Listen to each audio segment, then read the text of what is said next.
just played are in the description, along with a pre-sale of my course where we're going to go through a lot more of those exercises to build speed. So today I want to talk about why it's important to build speed on the guitar and kind of like what the process is. Some people might say what you've just played isn't music, that's not musical. And I completely agree, 100%. That wasn't music, that was just impressive noise. It was just to make a point, to show you speed. But that being said, speed can be very musical if you know how to use it properly. It's just a tool that you can pull out at the right time to spice up your playing. So for example, let's say you're playing, I don't know, some super simple jazzy lick, but then you want to spice it up. That was speed, and that was actually a sweep. So if you look at my right hand, that's a legato, and then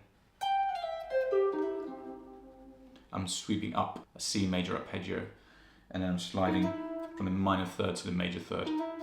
Or let's say you're playing some Jimi Hendrix and he's doing one of his,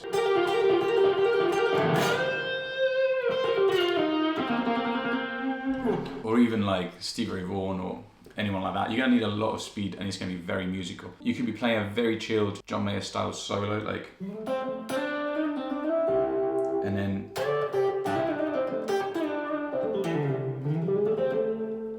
that's speed and that's quite musical. So it's a very good tool to have in your arsenal as a guitar player. Also, it's very good to build finger dexterity and agility so that you can go and learn any song you want. Having your fingers being used to doing all sorts of crazy movements is a great foundation to go and learn guitar from.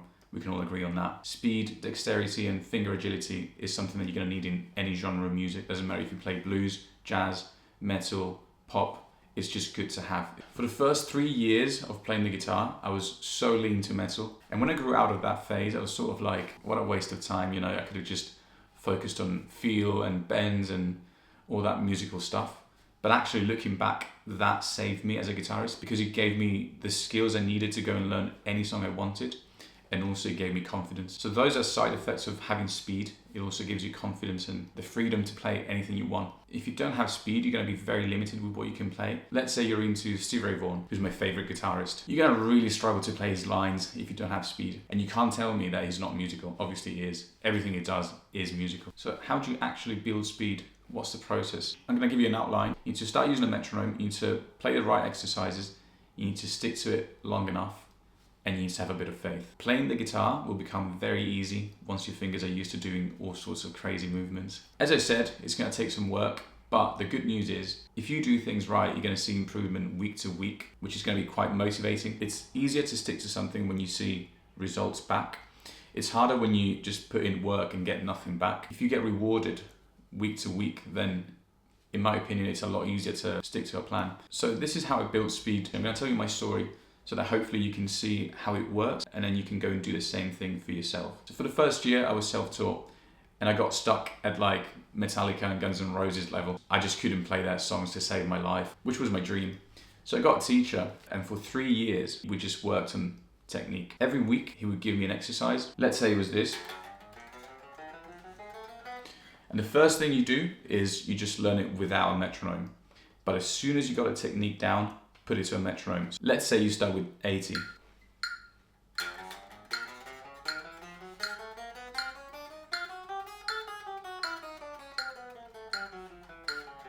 And so on.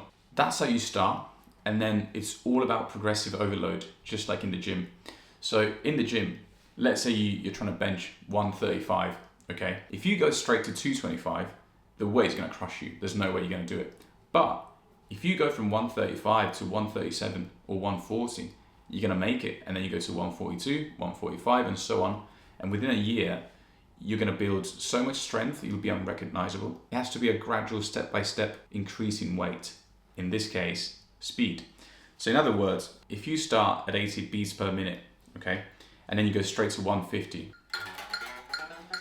you're gonna do that, you're gonna fail, okay? But if you go from 80 to 82, for example, that's fine. And then you go to 85, still fine. So that's how you build speed, and that's what I was doing with my teacher. Every week he would give me one exercise to focus on, and I would try and get it to as fast as possible within that week. And if it wasn't good enough, we would still keep it. And then once we agreed it was good enough, I'd still do it. And then with time, you kind of like build your pool of favorite exercises that you're going to keep doing. For example, there are some exercises that he gave me that I still do to this day. And I've put some of them in the course that's in the description, which is going to be launched in January. It's just a pre-sale at the moment. I'm going to increase the price as I add modules to it.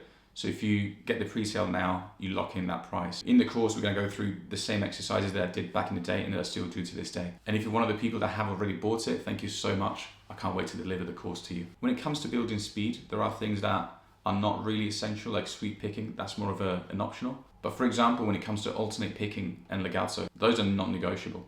You're going to be so limited if you don't have speed in those two techniques because they are the bread and butter of guitar. So this is how the process is going to work. You're going to put in some work and then you're going to see no results. And then all of a sudden, when you least expect it, boop, a little bump in skill, back to nothing, and then boop, another little bump up. And that's why earlier I said that you need faith, because sometimes when you're stuck in those plateaus, it seems like it's never going to work. And that's where you need some faith and just stick to it until it does. Just because it's not working today or tomorrow or next week doesn't mean it's never going to work. You just have to stick to it.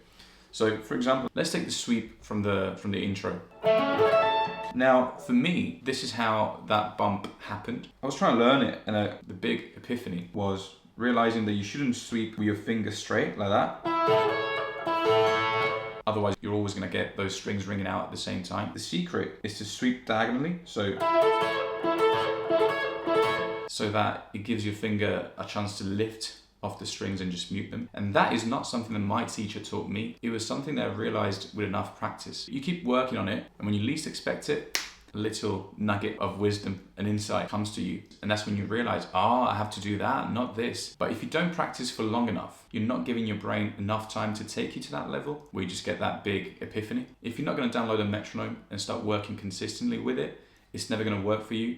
So please download a metronome and start using it consistently for the rest of your life. It's going to completely transform your playing. So in summary, why is it important to build speed? Because it gives you freedom to play anything you want.